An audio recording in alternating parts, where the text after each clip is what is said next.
They say his screams could be heard echoing across the moors. Long, animal howls that didn't sound human. And maybe they weren't. Because by then, Edward wasn't a king anymore. He wasn't a man. He was a ghost trapped in flesh, left to rot in a cold, wet cell. A deposed monarch stripped of his crown, his dignity, and soon his life. And when they finally came to kill him, in the dead of night, in a place no one would hear, they didn't choose poison. They didn't use a dagger. They chose fire. But to understand that moment, we must go back to the beginning of his fall. Edward of Carnarvon was born to power. His father, Edward I, known as Longshanks, was one of England's fiercest kings, a man who crushed the Welsh, terrorized the Scots, and ruled with iron fists and sharpened swords. By comparison, young Edward was a disappointment from the start. Where his father spent his life in chainmail, Edward II preferred fine fabrics. Where Longshanks spoke in war cries, Edward played music and spoke tenderly. He loved rowing. He loved masons. He adored animals. And most scandalous of all, he loved men. At his coronation in 1308, whispers already danced between the nobles. The king is not like his father. The king is soft. The king has a favorite. And the favorite's name was Piers Gaveston. Gaveston wasn't just close to Edward. He was everything. Lavished with titles. Given lands. Seated beside the king at banquets. Even the queen, Isabella of France, daughter of a French king, found herself pushed to the side. Gaveston mocked the nobles, paraded around in jewels, and laughed at the old guard of England. He called them names, gave them nicknames behind their backs. And worse, he influenced the king's decisions. It didn't take long before the nobles had enough. In 1312, a faction led by the Earl of Warwick captured Gaveston and dragged him to Blacklow Hill. There, without trial, they ran a sword through his belly and left his body to rot in the open. Edward never forgave them. He wept. He mourned. He cursed. But he didn't act like a king. He acted like a broken man. And England saw it. But the throne abhors a vacuum. Into the void stepped another man. Hugh Despenser the Younger. Clever. Ruthless. Hungry. He wormed his way into the king's heart and took Gaveston's place. Not just in court, but possibly in bed. Whether the relationship was romantic or not didn't matter. What mattered was power. And Hugh took it. He clawed his way into wealth, seized castles, stole lands, and punished anyone who challenged him. He had the king's ear, and with that he ruled. Together, Edward and Hugh governed not by wisdom, but by fear and favoritism. Whole noble families were ruined. Justice became a joke. Even Queen Isabella was stripped of her lands and locked out of power. That was a mistake. Because Isabella, betrayed wife, proud daughter of France, would not be humiliated. Not for long. In 1325, Edward made another fatal decision. With tensions rising between England and France, he sent Isabella to negotiate peace with her brother, King Charles IV. But when the mission was over, Isabella did not return. Instead, she stayed in Paris, and there something changed. She began dressing like a widow, claiming her marriage to Edward was dead. She surrounded herself with exiled English nobles, men who hated Despenser and had once been cast out by Edward's court. And then she met Roger Mortimer. Mortimer was tall, charismatic, and furious. He had once rebelled against Edward, been imprisoned, and escaped. Now, reunited with Isabella, he had a new mission, vengeance. The Queen and the outlaw joined forces. By 1326, they landed in England with a small army. What they expected was a fight. What they got was a revolution. Edward's kingdom collapsed almost instantly. Towns opened their gates. Nobles flocked to Isabella's banner. Even members of Edward's own household abandoned him. The people were tired of the Despensers, of the favoritism, of the shame.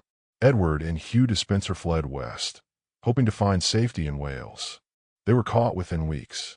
Despenser, as you may already know, would die screaming, hung, drawn, and quartered in front of Isabella's own eyes. But Edward was not executed. Not yet. What came next was stranger, and perhaps even crueler. He was stripped of his crown in a public ceremony, a monarch deposed by force. His teenage son, Edward III, was crowned in his place, while Isabella and Mortimer ruled in his name. The former king, once ruler of all England, was paraded like a prisoner and sent to Berkeley Castle. And there he would stay, alone, forgotten, unseen. They didn't need to kill him immediately, because what they wanted was for him to disappear. In the early months of 1327, Edward's imprisonment began under the care of Thomas de Berkeley and John Maltravers. He was confined to a cold, damp cell beneath the castle, not a chamber, but a dungeon with iron chains bolted to the walls. At night, rats crawled over his legs. The guards urinated outside his door, so the stench seeped into his cell. He was guarded at all hours.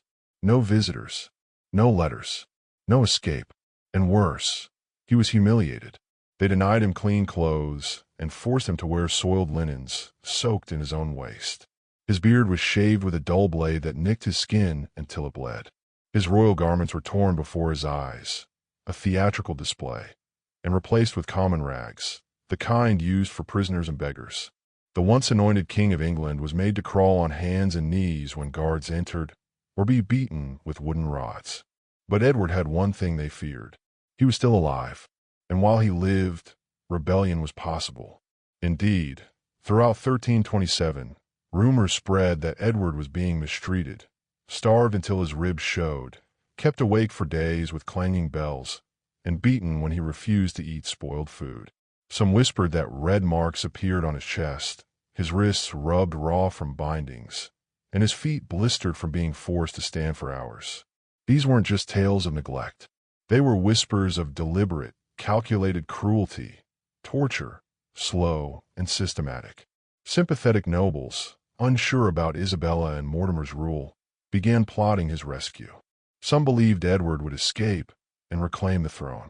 Others claimed he already had. One group, the Fiesca conspiracy, even claimed he had fled to Europe and lived out his days as a hermit. But the truth was far darker. Isabella and Mortimer grew nervous. The longer Edward lived, the more dangerous he became. Killing a king was no small thing. It could spark uprisings. It could doom their rule. So if they did it, it had to be secret, silent, untraceable, and unforgettable. On the night of October 11th, 1327, it is said that the castle was unnaturally quiet. Inside the cold chamber where Edward was held, two men entered carrying a red-hot poker. They had waited for the guards to be elsewhere. They had muffled their steps. They had gagged the king, so no one would hear him. And then, according to one chronicler, they crept in with a searing iron wrapped in cloth to hide its glow. They held him down, gagged and stripped him, his skin mottled from bruises and filth. One man pressed his weight against the king's chest while the other forced the iron deep into his body through the rectum, the hiss of burning flesh filling the chamber. The iron wasn't meant to kill instantly. It was meant to mock, to desecrate, to violate the king from within, a punishment chosen not for efficiency, but for symbolism and shame. The smell of scorched blood and bowels choked even the killers. And when it was done, they left him twitching in his own excrement, a ruin of a man no longer recognizable as royal, only as a warning. The goal was not just to kill, it was to humiliate, to mock, to destroy him from the inside. A king known for his love of male companions was now killed with the very thing the world used to mock him. The wound left no visible mark, only the smell of burned flesh and the silence of a dead man. His screams, they say, were inhuman. They buried him in silence. No grand procession, no weeping court, just a covered cart under moonlight, carrying a body that had once ruled an empire. When the townspeople of Gloucester saw the funeral pass, they whispered. Some said the dead man inside wasn't the king at all, that Edward had escaped, and this was a decoy. Others believed the truth had been buried with the body, that England's monarch had been murdered not by sword or poison, but by shame, and that his screams still echoed inside the stone walls of Berkeley Castle. But if Isabella and Mortimer thought they had silenced the past, they were wrong, because the horror they created was only just beginning. After Edward's death, Isabella and Roger Mortimer were at the height of their power. The Queen Mother ruled England in her teenage son's name, and Mortimer, the king's so-called guardian, ruled through her. But their triumph was fragile. Edward III, the new boy king, may have been crowned at just 14, but he was not blind. He watched as Mortimer grew more arrogant, granting himself titles, lands, and authority beyond what any subject should hold. And he watched his mother change. Isabella, once the righteous rebel queen, now lived in excess, draped in jewels, holding court as if she were the monarch herself. Some whispered she had become Mortimer's puppet. Others whispered worse, that she had given him more than just political power. All the while, the ghost of Edward II loomed. The official story said Edward had died of natural causes in Berkeley Castle, but no one really believed it. Not the commoners, not the nobles, and certainly not his son. Too many details didn't add up. Why was there no public viewing of the body? Why had his death been kept secret for days? Why did his jailers receive sudden promotions and rewards soon after? And then there were the rumors, the whispers in taverns. The tales passed between servants and spies. One chronicler claimed Edward's screams had been heard the night of his death, as though he were being torn by devils. Another wrote that his bowels had been burned from the inside out. Still another described a red-hot poker and a death too horrific to repeat aloud. And yet no proof, no witnesses, no confession, just smoke and silence. Years later, a letter would arrive that threw everything into chaos. It was sent by a man named Manuel Fieschi, a Genoese priest, and it claimed, astonishingly, that Edward II was not dead. According to Fieschi, the king had escaped Berkeley Castle with the help of sympathetic guards. A body double had been murdered in his place. The real Edward had fled across the sea, first to Ireland, then to France, and finally to Italy, where he lived out his days as a wandering hermit in the mountains of Lombardy. The letter was addressed directly to Edward III. We don't know how the young king reacted, but the story never went away. Even today, historians argue, was it a lie, a political decoy, or was it the truth that England's tortured king had lived and died in exile, unknown and alone? Whether or not Edward III believed the letter, he knew one thing for certain. Mortimer's power had to end. In 1330, just 3 years after his father's death, Edward III launched a coup against his own regents. It happened in the dead of night. Mortimer was dragged from his bed at Nottingham Castle and arrested. Isabella wept and pleaded, but her son was unmoved. Mortimer was taken to the Tower of London, denied a trial, and executed for treason. No red-hot pokers this time, just a hanging. But the message was clear. The boy was no longer a puppet. He was king.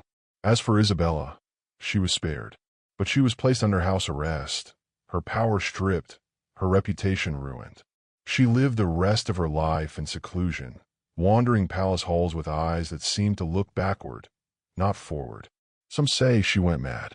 Others say she lived with ghosts. Edward II was buried at Gloucester Abbey in December 1327, just weeks after his death. The funeral was quiet, political, careful. His son attended, so did a few loyal nobles. But the air hung heavy with unspoken questions. His tomb, however, told a different story. It was grand, too grand for a disgraced king.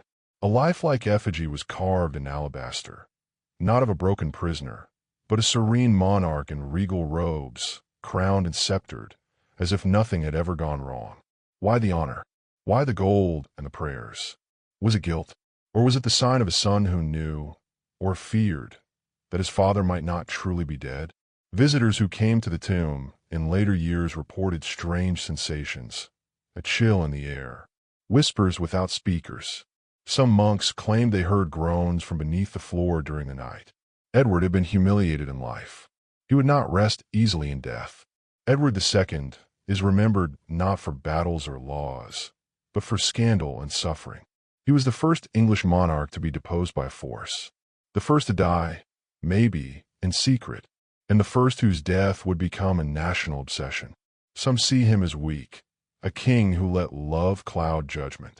Others see him as tragic, a man destroyed by a world that could not accept who he was. He was mocked in his lifetime, mutilated in memory, and shrouded in rumor ever after. But his death, or disappearance, changed England forever. Because after Edward, no king could rest easy on the throne. And every crown carried the whisper, beware the court. Beware the favorites, and beware the ones who smile while plotting your fall. So what really happened to Edward II? Was he murdered with fire, his death kept hidden by his killers? Did he escape into exile, watching his homeland from afar as a ghost among the living? Or was the truth, like so much of medieval power, buried under layers of blood, lies, and silence? We may never know for certain, but one thing is clear. The death of King Edward II was not just a death. It was a horror story, one that England would never forget.